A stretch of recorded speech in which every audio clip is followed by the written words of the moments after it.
Okay, good Sunday morning. It's Mother's Day here, Sunday, May the 9th, 2021. Reverend Phil Anderson here with you with Oakland United Methodist Church and Kansas Avenue United Methodist Church up here in the pastor's study at Oakland United Methodist Church. Well, I'll just keep you a few minutes. If you're here watching live, welcome. Always glad to have a few live viewers here on our, I guess we could say, the miracle of technology. I don't know really if it's a true miracle, but it's really amazing. I guess the extraordinary means of getting information across. I mean, just a few years ago, this would have just seemed like completely impossible for me to be sitting here speaking into my phone and people literally around the whole world could see it if they wanted. And we do sometimes have people watching from other countries. I know that I have my sister-in-law, I think my brother over in Spain occasionally are tuning in. I'm always glad when they can watch. We've got a brother in Colorado who typically watches, people all over Topeka in the state of Kansas. And if you can't watch it live, obviously you can turn it on and watch it on our Facebook page, or you can go to the website later, kaumc.church. So many different ways. It's just a way of staying connected. I just love the ability to reach out to people like this. And for a lot of folks, I think this is what they would like, in terms of they don't always, maybe it's early in the morning, you don't have a lot of input. You could be sitting at home watching this while you're having breakfast, if you so desired. So, excuse me, drink a little coffee there and kind of makes my nose run a little bit. Sorry about that. But again, it's fun just to get on here. And I was talking to a friend of mine, he's a pastor, and we were getting pretty used to doing these Facebook Live sermons from November clear into the first part of March. And now we've had to readjust, to get back into the groove of being in person for our services. And, he said something that I think there was some truth to it, which, and I mean, there's different ways of looking at it, but he said it was easier to do it online than to be in the live worship service, which there is some truth to that. But, there's so much of the behind the scenes stuff that has to be taken care of when we do the Facebook Lives and things. I mean, typically, we've got to let people know we're on, and now we've got people kind of acclimated to watching, thank goodness. But anyway, I would much rather meet in person, obviously. It's just easier for me, and I sure enjoy seeing everybody.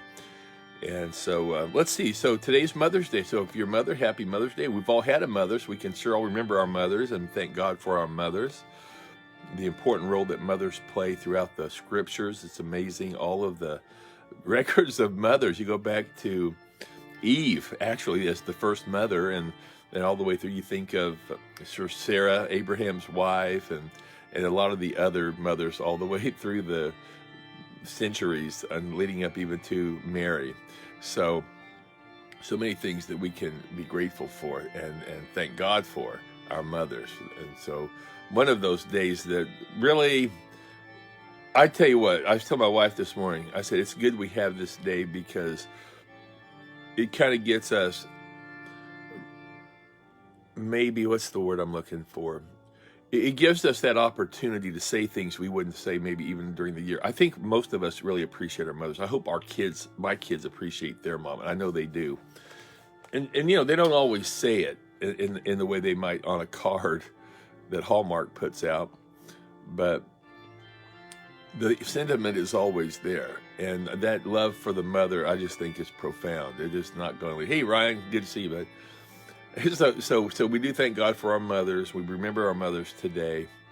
My mother passed away 4 years ago yesterday, so I sure was thinking about her yesterday. And what a great mother, a great friend, and then a godly example. All the prayers she said, and for me and my family, and she just loved her children and all of her daughters-in-law and her grandchildren. So I miss my mom, but I'm very grateful that I had the opportunity to have her here with me until I was 50. How old was I? 59, I guess. Yeah. So she was 97 when she passed away. That's a long time. So I was blessed, and just a wonderful, godly woman. I probably bring her up in scripture, in sermons occasionally. I always remember her prayer list. She always had a prayer list, and she read the Bible. I think she never really talked a lot about it. I think she pretty much read through the Bible every year. I mean, some of us struggle to get through it once in our life, and she was reading through it almost every year. She knew all these obscure characters, and never trying to show off how much she knew, but if there was ever a question, she knew, who the wife of Abimelech was or something in Second Chronicles, something like that. She just knew these characters. So what a great example, and I thank God for my mother. I hope you have a great recollection of your mothers today as well. And so again, we do honor our mothers today. We should thank God for them every day, and tell our mothers, if we have the opportunity, how much we love them, how much we appreciate them. But this one special day, there's nothing wrong with this. It kind of gets us motivated. And I'm sure a lot of people will be out eating today. Last year with COVID, I think most of the restaurants were all shut down. Some are still kind of closed. I'm surprised, aren't you? A little bit. You'd think some of them would be open. I mean, they have like drive-through, but I'm like, okay, well, what are we waiting on? I mean, is it going to get any better? Really, seriously, is this about as good as it's going to get for now? Anyway, I'm not in the business, so I don't really have to be concerned about it. And I make my coffee here, so I don't have to wait in line for 45 minutes at Starbucks to get a $5 cup of coffee. I make it here, and it makes it in about 3 minutes, so I'm good. I'm happy. Got my coffee right over here. Anyway, so Sunday school today, we're looking forward to our scripture today for our sermon is going to come from the Gospel of John, which is, again, the go-to gospel as far as I'm concerned for any new Christian, anybody that really wants to delve into what it means to know the Lord. Dive into John, and it's on really one of the great chapters in the Bible. In my opinion, it's John 15. Now, again, I'm not a Bible scholar. I'm just telling you one of my favorite verses, one of my favorite chapters. I will tell you that. And it's talking about just the love. I counted up in these verses today, which is John 15, 9 to 17. So that's like 9 verses. There's 9 different mentions of the word love. So if we don't get it once, we're going to get it again and again until we finally understand it's really all about love. And we're going to wrap this up here just to make so I can finish up something else I'm working on. But I'll just say this. Hey, Tom, Polly, welcome. Everything we do, we can talk about our plans for the churches. We can talk, we had a meeting yesterday, and we were just kind of trying to get reoriented, kind of hitting the reset button.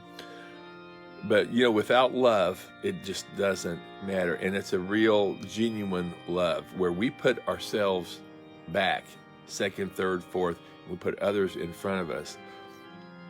And that's a hard thing for us to do because we like to be first, let's just be honest.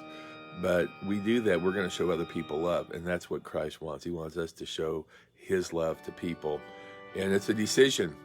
If you think love's just going to fall in your lap someday because, eventually God's going to help me love, I don't think that's the way it works. I think we have to consciously decide we're going to love. Kind of like in marriage, we have to make that a decision that we're going to love our spouse. It's a commitment, but the love has to be there. And a lot of times it may be that I'm going to make that conscious decision no matter what. I'm going to love my spouse, my wife, my husband, whoever it might be. So, so much of love, it really isn't an emotion. It has to do with a decision we make. And so I pray as we go into this next week and in the following weeks, into the next months, as we start maybe doing some outreach ministries at both churches, that we will use love as our most important motivating factor. It's got to be about love. It's just all there is to it. All right. Well, hey, good to see you guys. I see several of you have joined me this morning. So glad you did. We got a little rain last night. Thankfully, we didn't get the severe weather. And again, that's now about 8:42. So I'm going to let you go with that. We hope to see you in church a little bit later. If not, you can look on our website later at kaumc.church. Hopefully, we'll have our messages up in good shape for that. We'll also be back at some point, probably early afternoon, for our Route 66 Scripture Memory class. I'm doing those a little early so I can kind of take the rest of the afternoon off this day and some other Saturdays. The other problem is I don't have my tripod. It's busted. So I'm waiting on a part to come in, and I'm holding my phone, and it's just easier to get it all done kind of in the afternoon instead of taking it home and going, oh, gee, I got to do that. And it's not always convenient to have somebody, to hold it up at that point. Later in the afternoon, I may be going, oh, man, I should have done it sooner. So anyway, thanks for joining me today. God bless you guys. Have a great Sunday. Hopefully we'll see you back. And again, happy Mother's Day to everybody.